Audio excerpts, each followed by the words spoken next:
let's move on to the back of the grid. So Kick Sauber is not really in the best shape coming into 2025. They were clearly the slowest and looked to be another tough year ahead of them. So this team will turn into Audi next year, which is part of the reason for Nico Hulkenberg's addition. So it doesn't look like Nico will make his long-awaited trip to the podium anytime soon. Just starting with you, could a season-long struggle test the patience of the team and drivers at Sauber before it becomes Audi?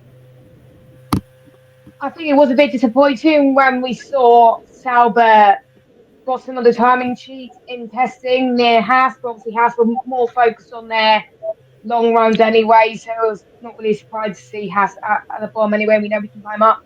But Sauber last year, their performance was awful. I don't think any of the drivers scored points until Joe Granu got some points, and it took a while.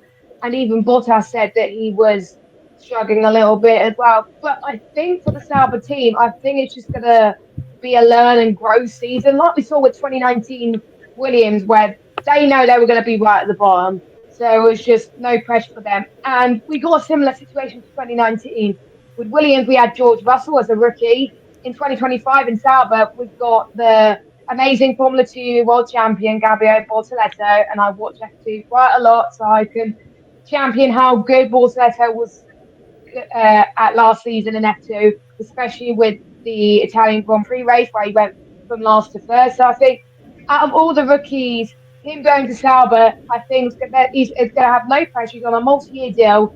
Sauber can see him with the long haul, I think. So for Bortoleto, I think he's just going to learn and grow with that team. And if he can outperform the Sauber car, other teams can pick him up. But with Nico Hulkenberg being at the team, he can bring that experience, that drive to improve the car a little bit more. I think it may take a little bit of a while to adapt, but I think this year it's just going to be a learn and grow year whilst they build their 2026 car for Audi, because that's what they're really going to go and try and see. It'll be a bit of a shame that they're not going to score that much points, but let's hope they can surprise everyone.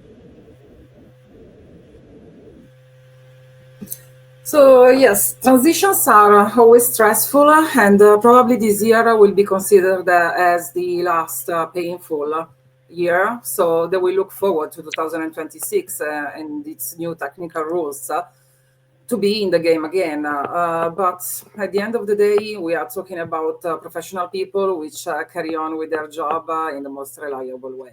So.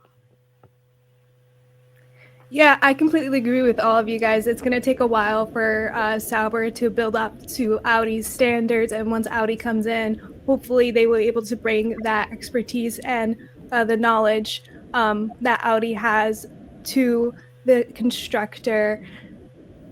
For me, it's just again, like we said before, there's a lot of new people going into Sauber. I know that I understand like how amazing Nico Hulkenberg and Gabriele Bortoleto are as drivers, but they're entering a new team that probably has a different flow. So it's probably going to be again like a steady decline up as they all work together throughout this entire season.